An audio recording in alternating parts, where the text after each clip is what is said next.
Hey, I'm Brendan Moraine with Creek Currents. Today I am at the summit of Mount Diablo to watch an historic restoration project that has been years in the works. Let's check it out.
I'm here with Ron Brown. He's with Save Mount Diablo. And Ron, you have a large part in what happened today, right? We do indeed. Tell me, just from soup to nuts, how this all came together. Well, about 8 years ago, we started to become the co-sponsor of the annual December 7th Pearl Harbor beacon lighting ceremony right here at the summit of Mount Diablo. And as we got to know the survivors in the beacon, we realized that this 85-year-old artifact had not been cared for and maintained well in its life. And it was really on its last legs and needed a restoration. So we undertook that restoration project. It took several years to get it in actually happening. And in June of this year, we removed the beacon from the mountain, restored the beacon, and returned it to its home today, fully restored. You had a lot of help too, didn't you? We did indeed. We had some amazing volunteers who helped to run the project, some really highly skilled engineers who gave their time and expertise to the project, and then community businesses, community organizations, and individuals in the community who gave their time, their talent, and their money. Why is this so important to you and to Save Mount Diablo? Well, the beacon was originally put on top of Mount Diablo in 1928 in order to help with transcontinental aviation. A transcontinental system of beacons allowed early days of aviation to fly at night before radar. And it did that until December 8th, 1941, the day after Pearl Harbor Day. And at that point, the beacon was turned off as part of the blackout of the West Coast.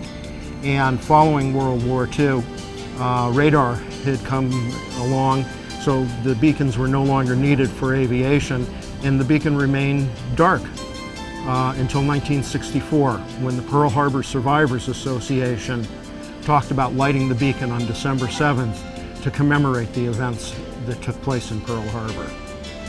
Every December 7th since then, it's been lit.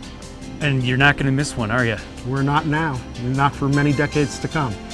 So there were a few Pearl Harbor survivors here today. Why do you think something like this is important to them? Well, we had 3 Pearl Harbor survivors here today, and it was important to them because they know that this restored beacon will now shine on for decades to come, and it will commemorate what they and their sunken shipmates experienced in Pearl Harbor in 1941. Mm-hmm. Now, Save Mount Diablo does more than just light restoration, right? Yes, we do. What else do you guys do? Well, we preserve, defend, and restore the Diablo wilderness for everyone who lives around it to be able to enjoy.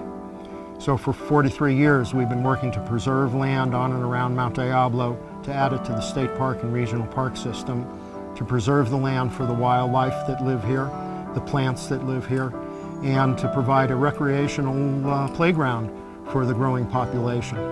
Well, thank you, Ron. Keep up the good work. Appreciate it. Thank you.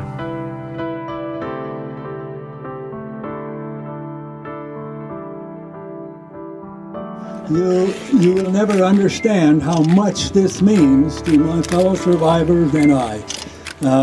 We've been hoping for this for so long, and I think the three of us, Mickey, John, and I, are very lucky to be here today. And between us, even if we were to combine our vocabulary, I don't think that between us we could find sufficient words to tell you how thankful and how grateful we are to all of you for what you have done in the past few months and what you are doing here today. And even though there are just three of us who stand here before you, I can guarantee you that I feel the spirits of over 2,400 individuals who this beacon now comes to represent. I feel their spirits watching down on us today and what you are doing, and believe you me, they are applauding you also. Thank you so much. Thank you so much.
Well, thanks for everybody for coming out today to make this a very successful and very moving ceremony. We got to meet some real life heroes. If you want to get involved with Save Mount Diablo, just visit their website for more information.